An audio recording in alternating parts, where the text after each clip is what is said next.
The moment of touchdown after a mighty 19 hours and 16 minutes in the air. A flight like no other, never done before. New York to Sydney, non-stop on a commercial flight. It began in the Big Apple. The Qantas Dreamliner crew is ready to set a new aviation record, and so am I. Now the adventure begins. I'm channeling the spirit of Mawson and Shackleton. This is an adventure. I take one step on here and I go forward 15 hours. We're now on Sydney time and we've got a survivor. Hey, Mr. Koch, it's great to have you with us. I hit the head. Are you alright? Yeah, no, good, thank you. 6-8 today, so it's just going to be around here to your left. Perfect, thank you. This flight is groundbreaking, and I was lucky enough to experience it as one of 50 people on board. Well, good evening and welcome aboard this Project Sunrise research flight, non-stop from New York to Sydney. This journey is a test flight into ultra long-haul flights and how passengers and crew cope with so long in the air. On board, there are guinea pig passengers who are being closely monitored by scientists, and every minute of the flight schedule is aimed at optimising this experience. Thanks, Maddie. Now, the food is different as well. The first meal has a lot of spices, a lot of caffeine in it to keep me awake longer so I can get on to Sydney time. That means we have to stay awake and no alcohol for the first 6 or so hours. Although I may have taken a sneaky sip or two. It is a challenge to stay awake, but that's what we need to do for the first 6 or 7 hours.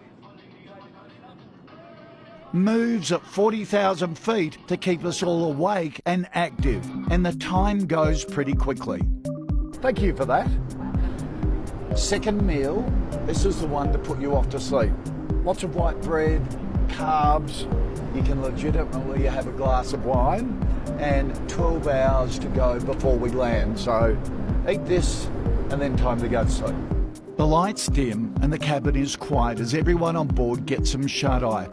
Ultimately, the aim is to improve our health while on board such a long flight and help jet lag once we're off the aircraft. Because there are so few of us on board, we're up the pointy end of the plane. But there will be cabin redesigns to improve everyone's flight. And even in economy, we're looking at a separate dedicated space for people to exercise in. It can be used then for kids to play in. It can be used for a bar area, because it'll be there for 21 hours. So it can be used for multiple purposes.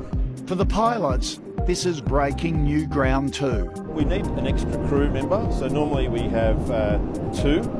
But if we start to go further, we need 3 and then 4. So we have 2 teams of 2 on this one tonight, and it's those extra crew members that give us the ability to go further.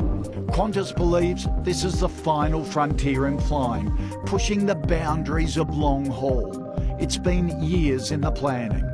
Can I first of all thank all of the crew that pulled this together, the pilots and the cabin crew. Didn't they do an amazing job? I think they deserve a big round of applause.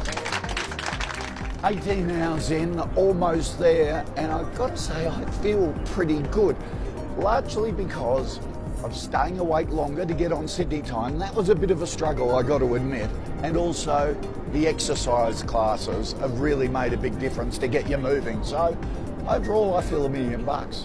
For this flight to become part of the Qantas schedule, there are still some hurdles to be crossed. The aircraft manufacturers need to come on board at the right price. The pilots need approval. The plane cabin has to be right. And all that is not a foregone conclusion. If we can't make the business case work, we're not going to threaten the future of Qantas on a big investment like this unless it will produce the returns and make sure that we can make it work financially. If all that stacks up, this ultra long haul could be available for everyone by 2023. Now we're on the home stretch into Sydney. That was fun. Part of aviation history. 19 hours, 16 minutes with 70 minutes fuel left. Fuel. A proud moment for Qantas and the history-making crew.